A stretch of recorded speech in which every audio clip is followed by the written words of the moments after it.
Please welcome Anne-Marie Nicholson.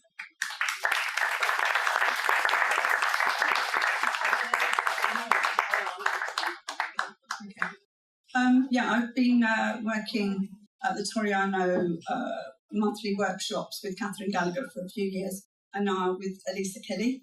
And the first 3 poems I'm going to read are generated through the Toriano workshops. This first one is one of Catherine Gallagher's topics of father, and I found this really difficult, and my poem will show you why. It's called Half Formed. I only knew my father through my mother's memories, and she mostly kept that cupboard locked. A civil engineer in Nigeria, a bad loser at tennis, a man who didn't tolerate lightly, a key piece being, you are just like your father. In not quite a vacuum stand images of him, taken from photos that escaped mum's scissors. Medium height, clip moustache, oiled hair, a colonial suit. An older man, cigarette cupped in hand, a dapper man. She told tales of black mambas in the garden, soldier ants eating chicks alive, native servants and the cook who stole. A photo of Mom, alone in a flowered dress, smiling, pineapple in hand. Who took that? She brought me up, with Nan's help, and after Nan, we struggled on together. My mother was my father, and used her slipper and once a kettle to beat me. Would he have used a belt? I didn't go looking for him until my 30s. By then it was too late, so I rearranged my memories. Venus to Hag in 24 hours. In the morning, standing in bra and pants, looking in the mirror, she sees a smiling Venus. Curvy, no bumps, smooth, sleek, flush skin. Midday sees the skin blotchy. The back has found unknown muscles to pull, and the belly is starting to bulge. By evening, her eye sockets are decorated with dry doily lines, her back a widow's hump, and the bulge is a roll top to her jeans.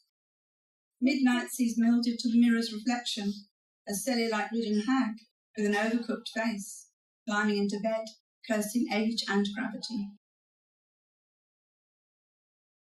This one is through Lisa's topic of gender at the Toriano workshop, and it's called Purple Hat. Was the makeup a mistake? He considered. Applying the lipstick had been difficult, with his banana fingers holding the splinter of stick from the lip gloss tube, and the straighteners had only managed to make the coarse hair fuzzy. The mascara had gone well. The eyelashes were longer if a little clumpy. Martin put the rouge on last. Possibly another mistake, as the rub-on became lidded spots on each cheek, and further rubs only made them bolder. He staggered to the front door, the heels helping gravity to bring him down. As the door opened, the electric blue of the flares sparked. Martin stepped out into the full sun, a vision shimmering with nerves. The door slammed shut behind him. Marielle was alive and out there. This next poem is written by a local poet called Lily Bhattacharya and is very relevant to today and a very interesting perception, and it's just called Syria. Today I made a decision, as strange as it may seem to you, but I will call my daughter Syria. I will forget the cruel president, the bombing, the burning, the killing.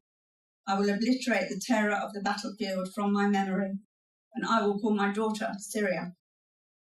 I will forget the horror scenes, the ruined marketplace, the unending flow of bewildered refugees, men eating men, helpless women with questions in their silent eyes. But the vision of a desolate child seeking donation of blankets will not be erased from my memory, and I will call my daughter Syria. Let all atrocities, hatred, and despair disappear, and my daughter be born. I will not call her Asia, Africa, or even Argentina, nor would I call her China, nor India. I will call my daughter Syria, born out of teardrops of war. I will call my daughter Syria, my divine and beautiful Syria. My last 4 poems are based around a favourite poet of mine called Sylvia Plath. She was in a triangle with Sia Weevil and her husband Ted Hughes, who's also a poet. This is a perception of mine, particularly about Plath, though, the first one. Zigzag thinking. Plath, you had the devil with you when you wrote, scribing your perceptions and precise phrases, stabbing them onto the paper. Paper crying with the fiery observations, crying with the hurt, salvaged only by burnished words of clarity, beaded next to words they have never known, until the poem necklaces glisten with images that hang you with a tight choke and leave you gasping. Her poems smoke the mind and leave small bonfires burning. Did he sit beside you, pulling and pushing at your thoughts? Did he cook you breakfast? Puzzle pieces. Sia, what did you do? Did the surface sex draw him on, so he took a break from the star in the firmament? You were easier to live with, but you weren't Sylvia. Then you showed a needy face after he put you in Sylvia's bed, in Sylvia's flat, and later the house.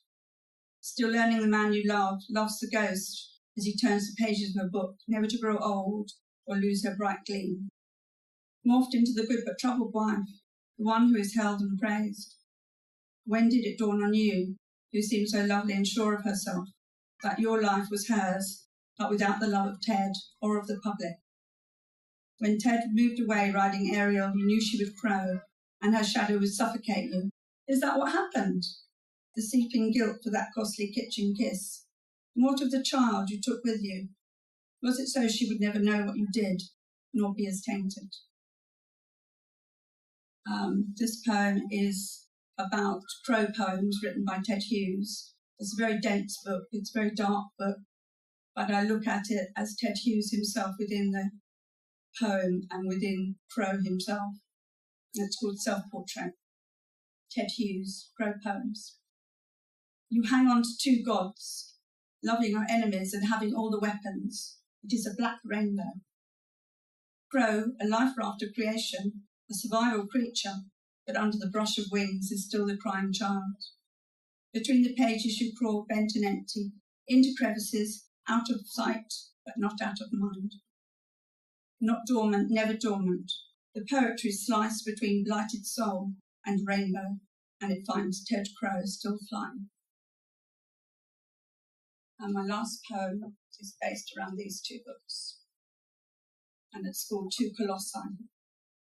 A strange satisfaction fills me placing you together, cover on cover. Slim, black, sombre as a tomb, Ariel, onto reflective, stone grey and blood-inked birthday letters. This physicality of book on book makes me smile at your achievement's ends. 2 lived packages. Ted gifted and packaged the first you. In the second, still gifting, he acknowledged the truth of you and him. Sylvia, you left so early, weighed down by baggage and talent, and he had to travel over 30 years on to get the measure of you. So I read and live through the play of your lives, and I lay you down together, cover on cover.